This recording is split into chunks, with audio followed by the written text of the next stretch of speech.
I got into trouble, got kicked out of high school, joined the Army, discovered German beer, stopped drawing and painting. And when I got out of the Army, I decided that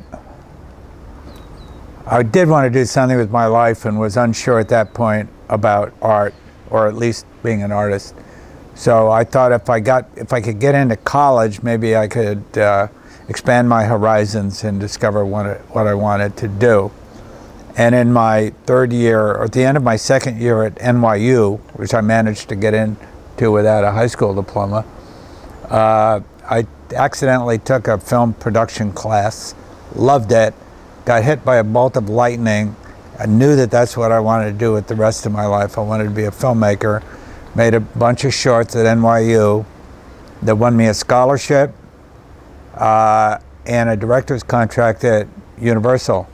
So before I finished college at NYU, I wound up moving out to LA and apprenticing at Universal with Sidney Pollack and directed an Alfred Hitchcock hour. That's what they had promised me. I'd get to direct one TV show. And I really wasn't able to follow up on that right away and do something else. So I wound up drifting for a few months.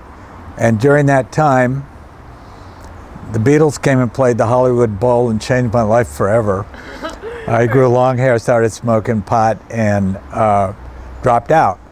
I had an idea to convert this little theater with a 16mm projector into an experimental movie theater.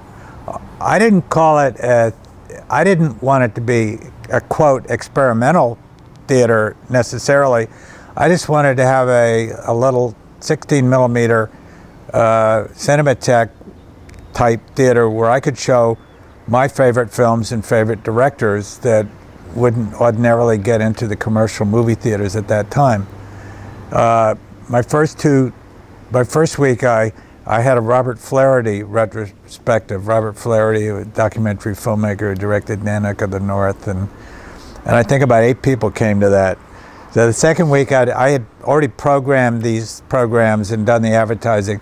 The second week I did an Ermanno Olmi retrospective. Ermanno Olmi, my favorite Italian director, and I think maybe 12 people came that week.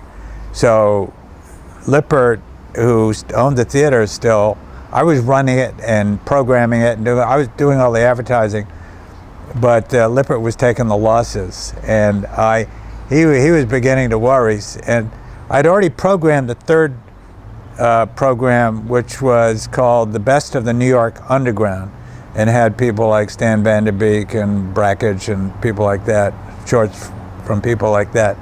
And I was really starting to worry now, and I thought, well, maybe I have to take a different approach. And this is where I learned a lot about marketing.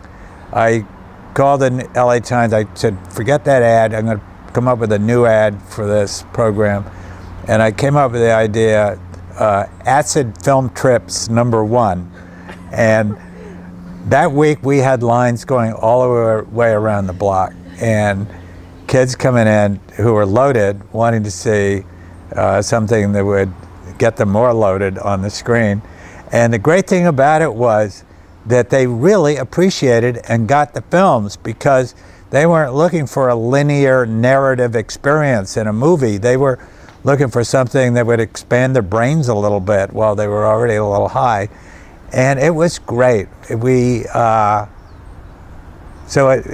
had acid film trips, 2, 3, 4, 5, 6, 7, 8. And then we would bring them back. Pennebaker, Leacock, and Maysles took old Oricon cameras, and they were silent enough that you could use them to record sound, and refit them so they could be handheld.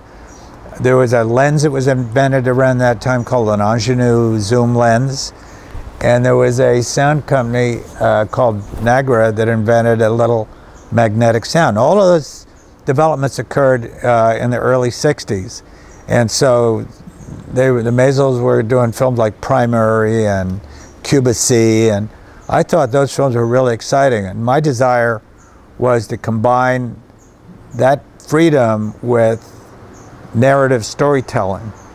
And when I saw Breathless, it was in that sort of a style. The cameraman, I think that was Raul Couture. Was that correct? Raul Couture was the cameraman on Breathless. And, you know, they were hand-holding, and he was running around in a wheelchair, and Godard was jump cutting the movie. And I saw Godard's Breathless recently, and it looks as fresh and new as it did when it first came out, which means that at that time, in that context, it was really exciting for me. So that's the kind of filmmaking that I wanted to make. So when I did my little short, it's about this carpenter, I structured it and I wrote a script, but then I took the actor out and put him in real situations to see what would happen.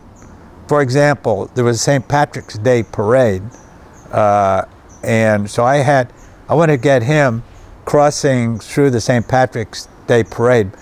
There was a band of nuns marching and then a Catholic band coming up behind them. And of course, anybody who's been in New York and knows St. Patrick's Day, there are a lot of drunken Catholic Irishmen watching the parade.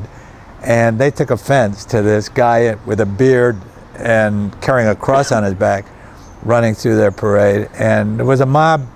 He was mobbed and attacked, and his nose was broken. And I got it all on film.